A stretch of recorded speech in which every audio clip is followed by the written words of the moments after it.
I'm very pleased to be here today with you. I was very fortunate to get caught up in and be right in the vortex of the internet revolution, starting, well, at least for me, it started in the late 80s or early 90s, and then to live through the late 90s, the aftermath of the tech meltdown, and then the resurrection in the last decade. And I'd say that also very fortunate to be with a company that was able to take advantage of that, namely Cisco Systems, where I worked for about 15 years. What I'm going to talk to you about today is M&A for growing enterprises. Now, there's tactical M&A, or tuck-ins, or small acquisition. I'm really here to talk to you about strategic M&A. M&A not necessarily on the same scale as Cisco. I mean, obviously that's rather unique. But M&A where you're following an overall strategy for growing the company. And the best way to describe that is it actually requires there to be a number of elements that coexist. And a key among them is a really strong understanding and a strong opinion as to how your market is evolving.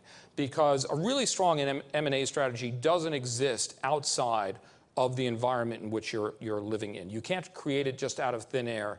If the environment isn't right, if the marketplace isn't set up for success with M&A, then it's not going to be a good plan. And in fact, your M&A strategy might be to not do any M&A. And so it's not always a good thing. And every strategy isn't right at every point in time or in every industry. And so it really has to be fine-tuned and designed specifically for the market, the times, and your company. You need to create then that strategy and have a clear understanding of it throughout the entire organization. You have to have a good understanding of your own organization, strengths and weaknesses. I'll go into that. You need a plan and actually a process for integration. I'll talk more about that. You need to have strong ownership. It can't be driven just by strategy alone. You have to have passion to make it work. Your executives need to be intimately involved and have oversight. And then when that strategy is no good anymore, when the times have changed, you need to recognize that and change it. And that might be the hardest thing of all. So why have an acquisition strategy? Well, I think one thing you have to recognize, and everyone should recognize, is acquisitions have a huge amount of risk associated with them. The risk is, first of all, you don't know everything about the company when you buy it. So there's entirely the risk that it's not all that it's cracked up to be. There's a reason they're selling. What's the reason that they're selling? They may think that the value has already peaked, right? There are things inside the company that you don't know about. So there's a lot of risk there. In addition, you're paying a premium for it right off the top. And therefore, your value back to your shareholders has to be equal to the premium you're paying on top of it times the risk premium. Because I don't care how good you are at acquisitions. If you buy 10 companies, some significant fraction of them is going to fail. Now, if you're really good, maybe that'll be less than 50%. If you're really good. If you're not so good, 60, 70% is going to fail. So you've got a risk premium on top of the premium you're paying that has got to work. So the economics of it and the strategy behind it had better be really good. Otherwise, the strategy is not going to work.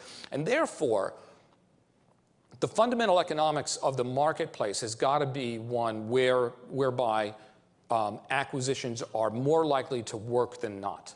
Right? And I'll discuss that in a moment. But what you're really looking for is unusual market characteristics that will drive an acquisition strategy, that will allow an acquisition strategy to be more likely to be successful than not. Now, two examples of that, which I'll go into more detail later. Cisco was an example of that.